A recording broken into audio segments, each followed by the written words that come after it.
Capítulo 03 O sabor do pão e da bondade. Na manhã seguinte, foi um raio de sol teimoso que despertou Ben. Ele se infiltrou por uma fresta na cortina empoeirada do vagão e pousou diretamente em seu rosto. Uma carícia dourada e insistente. Ben abriu os olhos devagar. O vagão estava silencioso, exceto pelo familiar crepitar da lareira, que ainda ardia suavemente no canto. Mas havia algo novo no ar. O cheiro de café fresco, forte, invadindo suas narinas com a mesma delicadeza de um sussurro matinal. Por um instante, a confusão o dominou. Estaria ainda sonhando? Na noite anterior, fora o aroma da sopa que o arrancara do torpor. Agora, era café. Havia algo de extraordinário, quase sobrenatural, naquela sucessão silenciosa de pequenos confortos que a vida parecia ter esquecido de lhe oferecer. Deitado ali, envolto no calor do cobertor e sem a menor pressa de se levantar, uma pergunta absurda e serena atravessou sua mente. Será que eu morri e estou no paraíso? A ideia era tão ridícula que quase o fez rir, mas a sensação de paz era tão real, tão palpável. Imediatamente, como se movido por um impulso que não vinha dele, sentou-se na poltrona e, num salto, levantou-se. Tomado por uma curiosidade infantil e pelo calor daquela estranha e inesperada tranquilidade. Foi então que viu, sobre a pequena mesa de madeira lustrosa, que na noite anterior estivera vazia, havia agora uma caneca fumegante de café com leite e, sob ela, um pedaço de papel amarelado, rabiscado com letras elegantes e firmes. Volto logo, filho. Beba o café com leite. Filho. A palavra ecoou dentro dele como um trovão suave. E antes que pudesse impedi-las, as lágrimas já brotavam de seus olhos. Não eram de tristeza. Eram de algo mais profundo. Uma onda cálida de humanidade. Uma emoção crua, há muito engasgada, que agora ameaçava transbordar. Engoliu o nó na garganta com dificuldade. Sentou-se à mesa devagar e, antes de tocar na caneca, inclinou a cabeça e murmurou uma breve oração de gratidão. Pelas mãos que haviam preparado aquele café, pela bebida quente que o aguardava com paciência, e pela simples, porém milagrosa, oportunidade de não estar sozinho. Levantou a caneca com ambas as mãos, como se segurasse algo sagrado, e bebeu devagar. O café com leite estava doce, quente, reconfortante. Cada gole parecia dissolver um fragmento de dor antiga, enquanto seus olhos passeavam pelos detalhes do vagão à luz do dia. As madeiras nobres, os veludos gastos, as ferragens de bronze manchadas pelo tempo. Tudo ali contava histórias. Vestígios flutuantes de um passado aristocrático, agora convertidos em abrigo para uma vida que ele mal começava a compreender. E para a sua própria, até então tão carente de qualquer traço de beleza ou pertencimento. Foi então que ouviu. Passos. O som arrastado de sapatos sobre pedregulhos, aquele tipo de cascalho que cobria as ruas da vila como um asfalto improvisado, barulhento, irregular. Um atrito ritmado, lento, se aproximando da porta do vagão. Logo, a silhueta de Levi surgiu na entrada, recortada contra o brilho do sol da manhã. Carregava uma vasilha de barro coberta por um guardanapo de tecido, e outra menor, com leite fresco ainda morno. Shalom, shalom, Ben. Como passou a noite? Disse ele, com um sorriso caloroso de sempre iluminando o rosto barbudo, como se aquele fosse o lar mais natural do mundo para ambos. Estou muito bem, Levi. Obrigado, respondeu Ben, com os olhos fixos, curiosos, nas vasilhas que o amigo trazia.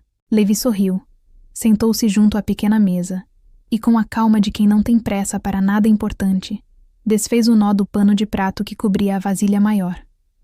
Um leve vapor escapou como um suspiro, revelando o tesouro escondido. Pãezinhos de queijo, dourados, perfeitamente redondos, ainda quentes. Os olhos de Ben brilharam como se tivesse acabado de reencontrar um fragmento esquecido da infância. Coma, filho, disse Levi, com aquela ternura que desarmava qualquer resistência, enquanto pegava um pãozinho e o levava à boca num gesto que era mais partilha do que fome. Ben se sentou diante dele.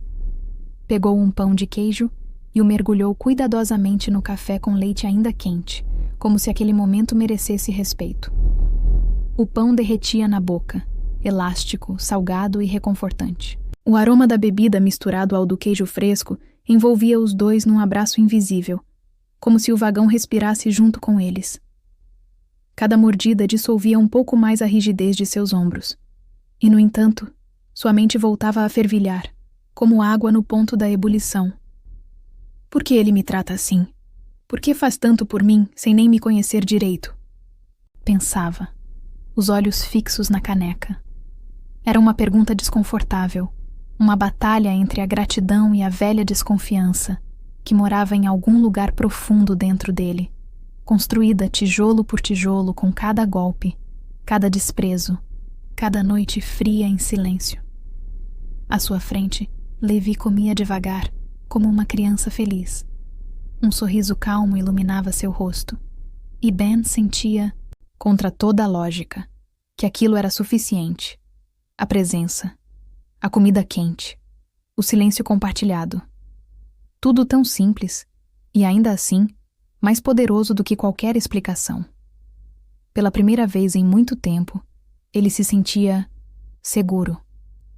Mas sabia que as cicatrizes ainda estavam lá, invisíveis, mas reais. Os maus tratos, as memórias, feridas que talvez o tempo curasse, ou talvez não.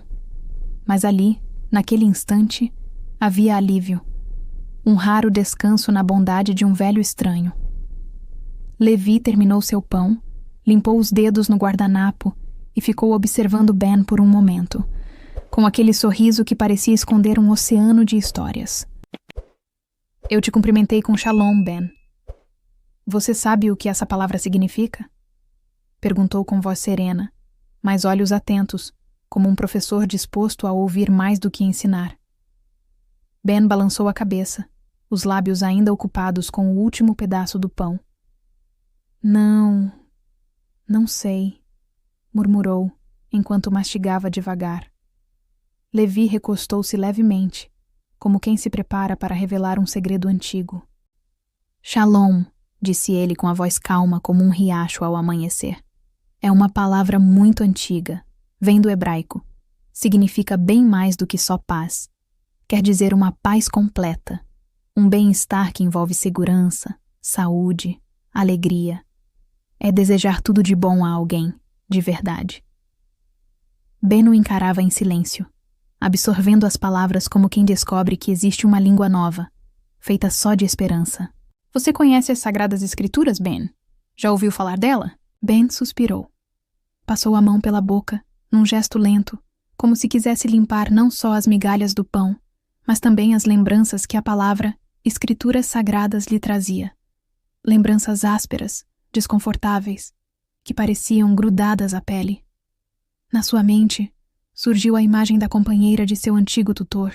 Ela insistia para que ele lesse as Escrituras Sagradas em voz alta, mesmo quando ele já sabia os trechos de cor. Mas não bastava entender. Era preciso entender do jeito dela. As palavras sagradas viravam correntes, moldadas para servirem aos seus caprichos. Aquela mulher não usava as Escrituras para iluminar.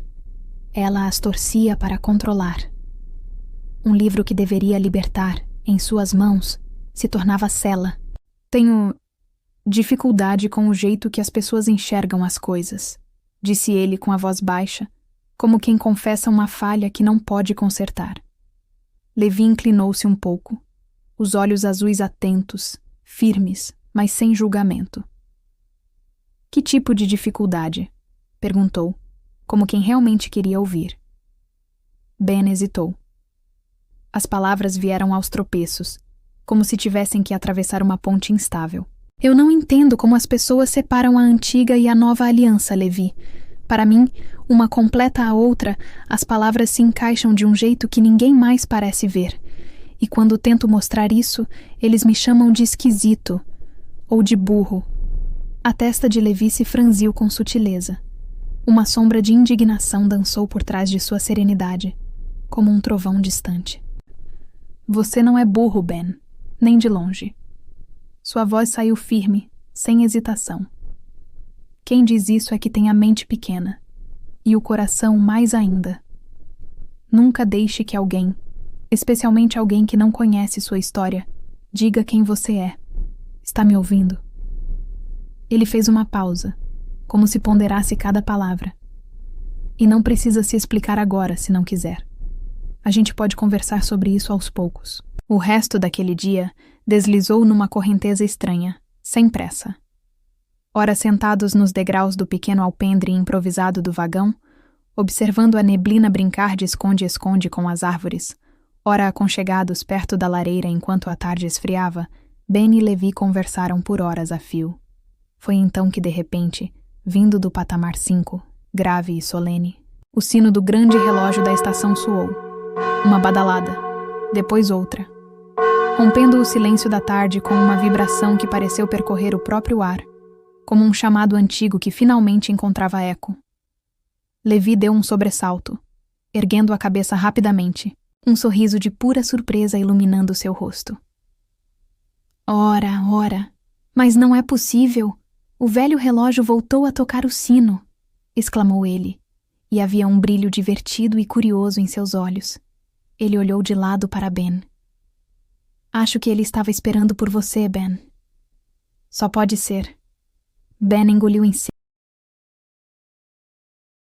seco, e algo em seu estômago deu uma cambalhota desconfortável.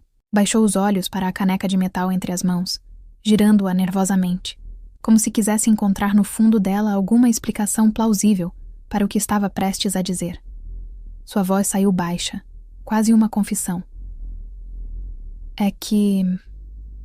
Bom, eu meio que consertei ele ontem. O silêncio pairou por um segundo. Levi piscou, franzindo o senho como quem tenta encaixar uma peça fora do lugar. Depois, como se a imagem se completasse de repente, soltou uma risada leve, meio engasgada, carregada de um divertimento surpreso. Você... o quê? Consertou o Big Band de Paranapiacaba? Assim, no improviso, como quem troca uma lâmpada? Ben encolheu os ombros, o rosto esquentando. Não sabia se devia se envergonhar ou rir junto. Sabe, Levi, é complicado. Eu tenho esse... dom, ou maldição, depende do dia. De consertar coisas. Sempre foi assim, desde que me entendo por gente. É mais forte do que eu. E te digo com toda a sinceridade. Ele hesitou, o olhar fixo na caneca, mas resolveu ir até o fim. Se eu colocar a mão em alguma coisa quebrada e não conseguir consertar, aí pode ter certeza, ninguém mais conserta. Levi assoviou baixinho, balançando a cabeça, com os olhos arregalados de uma admiração quase divertida. Quanta presunção, rapaz! Você não existe. Ben virou-se devagar, com um meio sorriso desafiador e olhos semicerrados, como se aceitasse a provocação com prazer. Não é presunção, Levi. É sério. Quando eu mexo numa coisa e não dou jeito, é fim de linha para ela. Uma peça some, outra quebra, sei lá. O fato é que se eu não arrumo na hora, ninguém mais arruma. Vira sucata. Parece que o objeto se entrega, desiste de vez, só por ter sido tocado por mim. Os dois caíram na gargalhada. Um riso solto, quase infantil que subiu pelas paredes do vagão, atravessou a mata e espantou, por um instante, qualquer traço de melancolia. Levi precisou enxugar uma lágrima do canto do olho, enquanto se recostava na cadeira, respirando fundo. Cada minuto que passa, meu jovem. Cada coisa que você me conta, disse ele, balançando a cabeça com um sorriso. Mais convencido eu fico de que eu estava mesmo esperando por você. Sem saber, mas estava. Ben olhou para ele com uma expressão curiosa, mas não teve tempo de perguntar o que queria dizer com aquilo. Levi já se endireitava na cadeira, batendo as mãos nos joelhos com uma energia repentina. São 5 horas, Ben, disse com um brilho novo no olhar. Já está quase na hora. Hoje vamos fazer algo especial, algo importante. Ben ergueu uma sobrancelha intrigado. Importante como? Vamos subir para a Vila Alta de Paranapiacaba. Ben congelou. Subir para a parte principal da vila? A ideia de encontrar outras pessoas, de ser visto, reconhecido, fez seu peito apertar. A tranquilidade da manhã se dissolveu num segundo. Mas não é perigoso? Perguntou, a voz mais alta do que gostaria, traindo o medo que tentava esconder. E se alguém me encontrar? Me reconhecer? Levi se aproximou devagar, a expressão firme como uma rocha. A mão repousou com gentileza no ombro de Ben, e os olhos, aqueles olhos estranhamente confiáveis, fixaram-se nos dele com uma calma que quase doía de tão serena. Não se preocupe, não haverá perigo algum. Fez uma pausa, e sua voz desceu para um tom quase solene. Você tem a minha palavra.